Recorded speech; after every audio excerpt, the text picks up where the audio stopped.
आपने platform ticket 30 रुपए का कर दिया, पैसेंजर ट्रेन का 3 गुना किराया बढ़ा दिया। जब आपसे पूछा जाता है तो आप बहुत हास्यास्पद तर्क देते हैं, कहते कोरोना के समय में पैसेंजर ट्रेन में भीड़ ना हो इसलिए किराया हमने बढ़ा दिया। पेट्रोल का दाम क्यों बढ़ाया? बोले कार ना चलाने पाए, मोटरसाइकिल ना चलाने पाए। डीजल का दाम क्यों बढ़ा दिया? माल की ढुलाई ना होने पाए। अरे गैस का दाम क्यों बढ़ा दिया? लोग खाना ना खाने पाए। और अब आप तो एक नया तरीका लेके आ गए, लेटरल एंट्री। आईएएस भी आप लेटरल एंट्री के जरिए बना रहे हैं। 39 आईएएस आपने लेटरल एंट्री के जरिए बनाए, और जिसमें आरक्षण के नियमों की, एससी एसटी ओबीसी के आरक्षण को पूरी तरीके से खत्म कर दिया आपने।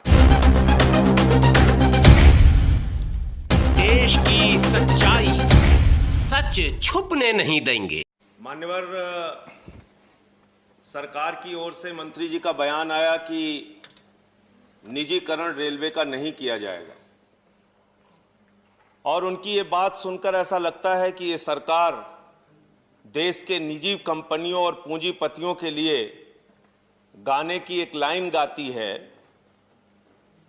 कि बताना भी नहीं आता, छिपाना भी नहीं आता, हमें तुमसे मोहब्बत है जताना भी नहीं आता।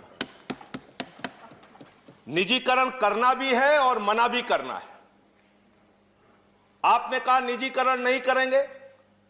109 प्राइम रूट्स पर आप 150 ट्रेनें चलाने जा रहे हैं।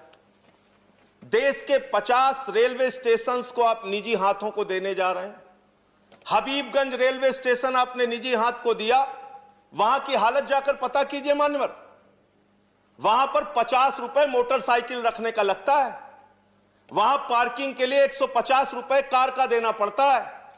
आपने प्लेटफॉर्म टिकट 30 रुपए का कर दिया, पैसेंजर ट्रेन का 3 गुना किराया बढ़ा दिया। जब आपसे पूछा जाता है तो आप बहुत हास्यास्पद तर्क देते हैं, कहते कोरोना के समय में पैसेंजर ट्रेन में भीड़ ना हो इसलिए किराया हमने बढ़ा दिया। पेट्रोल का दाम क्यों बढ़ाया? बोले कार ना चलाने पाए, मोटरसाइकिल ना चलाने पाए। डीजल का दाम क्यों बढ़ा दिया? माल की ढुलाई ना होने पाए। अरे गैस का दाम क्यों बढ़ा दिया? लोग खाना ना खाने पाए। यह आपका तर्क है। देश में कोई भी चीज महंगाई बढ़ाने के लिए आप एक नया हास्यास्पद तर्क लेके आते हैं जिसका सच्चाई से कोई लेना देना नहीं होता। निजीकरण आप कैसे कर रहे हैं? मेंटेनेंस के क्षेत्र में निजीकरण, सफाई कार्यों के क्षेत्र में निजीकरण, फैक्ट्री और उत्पादन के क्षेत्र में निजीकरण, सिग्नल के क्षेत्र में निजीकरण, इलेक्ट्रिफिकेशन के क्षेत्र में निजीकरण। रेलवे में मजदूरों की, सरकारी कर्मचारियों की संख्या मानवर 1974 के स्वर्गीय जॉर्ज फर्नांडिस जी के आंदोलन में, रेल हड़ताल में 17 लाख कर्मचारी होते थे।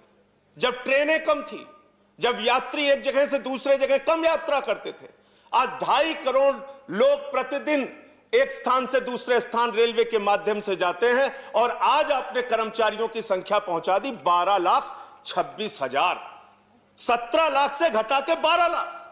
यह निजीकरण के कारण हुआ, हर क्षेत्र में निजीकरण के कारण हुआ। और अब आप तो एक नया तरीका लेके आ गए, लेटरल एंट्री।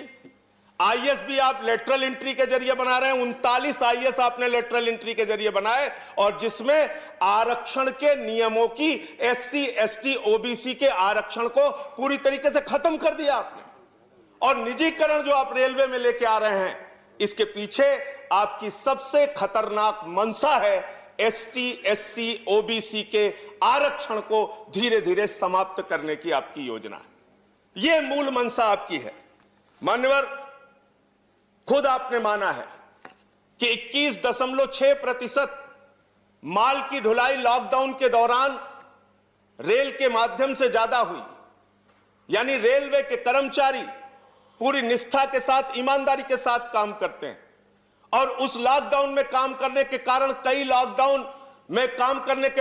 कई कर्मचारी जो कोरोना योद्धा जिनको आप कह सकते हैं, उनकी जान भी गई। 50 लाख रुपए मुआवजा कर्मचारी संगठन मांग करते हैं, 20 लाख रुपए मुआवजा आपने दिया, फिर उसको बढ़ा के 35 लाख किया। आज तक उनको मुआवजा नहीं मिल पा रहा है। रेल के जो कर्मचारी इस कोरोना काल में जिनका जीवन गया, और कोरोना काल में मान्यवर 2.5 करोड़ की आपकी क्षमता एक जगह से दूसरे जगह यात्रियों को पहुंचाने की प्रतिदिन की है, लेकिन हमने देखा कि किस तरीके से रो रो के ट्रेनें चलाई गई, किस तरीके से लोगों को तरसाया गया ट्रेनें चलाने के नाम पर, और 80 ट्रेनें रास्ता भटक 40 ट्रेनें रास्ता भटक जाती हैं, 80 लोगों की जान चली जाती है। मुजफ्फरपुर के स्टेशन का वो दृश्य आज भी हम लोग नहीं भूल पाते। एक मां के ऊपर से उसका छोटा बच्चा आंचल हटा रहा था, उसकी मां की कंक्लूड करिए संजय जी। बस खत्म कर रहा हूं मान्यवर।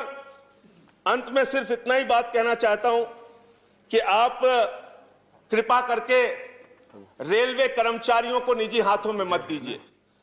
यह एक बहुत बड़ा सेक्टर है जहां से रोजगार भी मिलता है और जहां गरीब आदमी को एक भरोसा होता है कि हम सस्ते में दामों में यात्रा कर पाएंगे, सस्ते किराए में यात्रा कर पाएंगे। जिस दिन आप इसको निजी हाथों में देंगे, कर्मचारियों का तो आप आरक्षण के तहत उनकी नौकरियां खत्म करेंगे, एक बात है, और दूसरी बात यह है कि हिंदुस्तान के लोगों को तकलीफें और उनकी यात्राएं, उनकी दुश्वारियां बढ़ेंगी।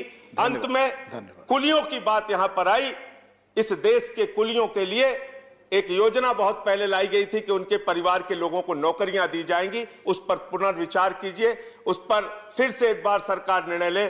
जो दिन भर मेहनत करते हैं स्टेशन पे, अब माल ढुलाई करते हैं, उनके बच्चों को नौकरियों में आरक्षण देने की योजना बनाई। बहुत बहुत धन्यवाद। धन्यवाद।